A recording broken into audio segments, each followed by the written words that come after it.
why would we go to the middle of nowhere for who knows how long? Why? Why? How about because this is the most important thing to ever happen in the history of the world? I'm Sucharita. I am here from PVR Inox, the largest cinema chain in India. Cool. We are aware of the experience the audience gets on a big screen. There's like unparalleled immersion. But why do you think it's important for filmmakers to continue to tell stories for the big screen? I think the theatrical experience is totally unique in all media, in that it gives you the visceral, subjective experience of a story that you could perhaps get from a novel, but it combines that with the empathy of the audience around you, the audience experience. And there's no other medium that gives you both those approaches to engaging an audience. So as a film goer, I value that tremendously. As a filmmaker, I value that tremendously. I got the experience of watching it in the giantest screen possible a couple of days ago, so I'm like incredibly fortunate that that happened. Oppenheimer famously realized that he crossed the point of no return. You see that moment in the film as well. Are you making a parallel here with the current state of humanity and our relentless chase to master all the realms? Can technology be stopped before we become destroyer of worlds? I think the film has a lot of relevance to our relationship with technology today. There are a lot of researchers in the field of AI, for example, who they literally refer to our time right now as their Oppenheimer moment. They are looking to Oppenheimer's story to try and see what perhaps they should be thinking about in terms of the responsibility of technology, the creators of technology, scientists, for what unintended consequences there may be for what they put out there in the world. And I think Oppenheimer's story, I don't know if it offers any easy answers, but it certainly raises troubling and important questions that they should all be paying attention to. In certain moments, you almost feel the heat coming from the screen. It's that immersive. Are the explosions happening inside his head? Are they happening inside my body? I don't know. Did you set out to achieve that effect with Hoyte van Hoytema? Very much. I mean, Hoyte and myself, we've used IMAX technology for vast landscapes and action sequences. And in the case of Oppenheimer, we knew that for the Trinity test, the level of immersion, really bringing the audience to that first experience of atomic fission, IMAX would be very important to that. But also, Hoyte was excited about the intimacy, using these cameras in a more intimate way, really trying to get inside Oppenheimer's head. I had written the script in the first person and given it to Cillian and to say, you have to open yourself to the audience. We have to see things entirely from Oppenheimer's point of view.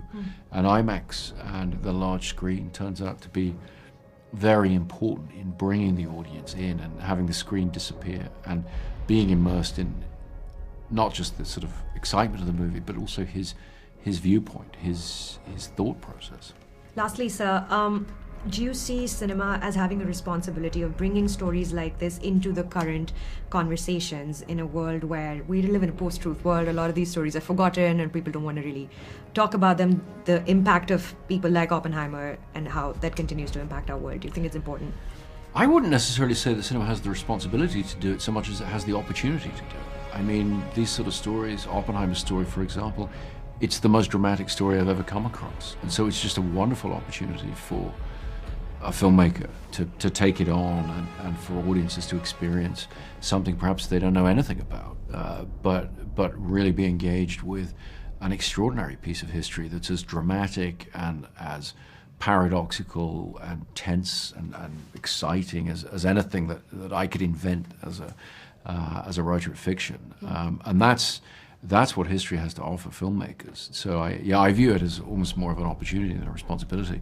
But certainly looking at the past and seeing how we can engage audiences with it and see its relevance to our current moment, that's an exciting thing. Talking about India, now I am become death, the destroyer of worlds, is the most repeated quote of Oppenheimer's, and he borrowed it from the Gita, and he learned Sanskrit at Berkeley. Do you think his interpretation of this Indian scripture still holds true for humanity and like our relentless pursuit of all things new? I did read the Bhagavad Gita in preparation, and I thought it was absolutely beautiful text, very inspiring. And I think it was a consolation to him. I think he kind of needed it, you know, and it provided a lot of consolation to him all his life, I believe. Yeah. Your learnings from reading the Gita, you said in preparation you read it. Yeah, I mean, don't grill me on it. No, I'm not. I'm no expert. Yeah, but I just found it very beautiful. Yeah. Very beautiful. And some behind-the-scenes footage that's on YouTube, you see that gigantic IMAX cameras were in your face. Yeah. There's close-ups of your eyeball in the trailer. What does that do to an actor, to your performance? You know, you get used to it. I'm a kind of a Nolan IMAX veteran, so I'm used to having those huge cameras close up. They make a terrific racket, but you just get used to it, really. And I mean, you know, it was unusual to use IMAX cameras for that kind of interior landscape, but he really wanted to do that. This is your movie number 6 with Christopher Nolan. Yeah. Does he still surprise you as a writer, director, or are you like an old married couple at this point, finishing each other's sentences? No, there's a good shorthand, and I think trust above all is the most important thing that we have together. Yeah. You know, I really trust him, and I hope he feels the same about me. But are you still surprised with the material that he Oh, comes always. with? You know, I think he's just continuing to refine and improve his work all the time. It's kind of astonishing. I think this might be his finest movie. Yeah. Wow, you really think so? I think it might be his magnum opus. Yeah. World War II, when you read about it, it's been called the last just war, but it had the unjust atomic bombings that Yeah. occurred. Playing central figures in a movie like this, they at that point in time didn't know the chain of reactions they were setting in motion, but you as an actor going into that role, you were aware of what Oppenheimer did and his Yeah. work. How do you approach a character like that, knowing what his work led to? Yes, it was very difficult, very complex. He was so kind of contradictory, you know. And you talk about the Second World War being just. I suppose it was, but it became very kind of opaque and muddy around the time when Germany surrendered, and they were, they still went forward with producing the bomb, and then obviously we know what happened in Japan. So it is kind of very murky morally, but that's exciting to play and really interesting to try and portray a protagonist that is so complicated. Lastly, why must people experience this on the biggest screen possible in their cities? I think you put your finger on. I think it is an experience. You know, it's kind of more than a film. Chris likes to compare IMAX to it's like 3D without the glasses. Yeah. You know, because it is so hugely immersive. So I guess that's the reason. Speaking of large, gigantic IMAX cameras in your face, there's behind the scenes footage on YouTube. What does that do to an actor, to your performance, having these big things in your face? Well, we were saying when we started out, the cameras were bigger. Yeah. Anyway, this is how old we are. We're doing this a long time. When I started out, they were bigger than IMAX cameras. Really? No. They were very big. Those cameras are this big, though. the There's IMAX something ones. about like Hoyte van Hoytema, who shot it, who's just extraordinary. Even though Hoyte's such a big personality, when he has that camera on his back, you kind of just he disappears. Like Chris disappears, he disappears. The whole set was so focused, and I think you realize the vastness of the set you're on. You hope it's being captured by IMAX. It was such an extraordinary set to be on. It just was part of the process on this movie. I think everyone stopped thinking about it and stopped seeing them. And there's something so intimate about it. I don't know, because Chris stands there right next to the camera, and it's kind of like you roll, it's kind of like you're continuing this conversation with him, where he's, kind of very relaxed, and he creates this really relaxed atmosphere, and Hoyte is very relaxed, and you're just talking, okay, well, let's move in. Hoyte kind of puts the camera on his shoulder, and you just kind of do the scene, and it's, even though it's like he works at the biggest scale possible in Hollywood terms, everything kind of feels intimate, and so... Very relaxed. Very relaxed, and it just feels like the camera kind of goes away. Have you seen an evolution in Christopher Nolan, though, since your outing with him in Interstellar? Does he No. still surprise you? Yes. You have not seen an evolution in his... I think he's just refining what is brilliant technique. I mean, if you go back to Memento and you go, well, this guy's. I did. I watched everything. Yeah, he's got every tool in the toolbox, like from. He's just brilliant. Yeah. Both of you are also producers. separately outside of your acting careers. When you're on a gigantic Christopher Nolan set, are you subconsciously taking notes as people who are also enabling other storytellers? It's too late. Oh, this is what I should do. At that point, it's too late. Yeah. No, because he and Emma are so well prepared. She is, by the way, She's you know, a brilliant she's one of the best producer. producers to ever have done it.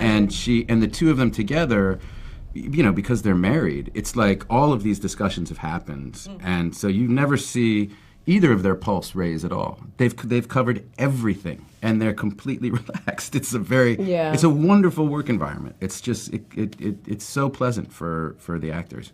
Emily, for you, do you learn anything as a producer when you're on such a big movie set? I mean, you learn so much. I mean, endless absorption of like things that you would never be capable of doing, to be honest. Like, I just sort of sit there going, well, I would never think of that, and that would be overwhelming to me. And like, I mean, I think I learn everything. I learn everything every day on every film set I'm on. But when you're on a Chris Nolan movie, there's just something that has been, it's so exacting. And it's so dialed in, and there's no chaos, and it's a very profound experience being on a Chris Nolan movie. It's one I'll never forget. It's one I have learned endless things from, and I just want to do it again. Yeah, me too. Really.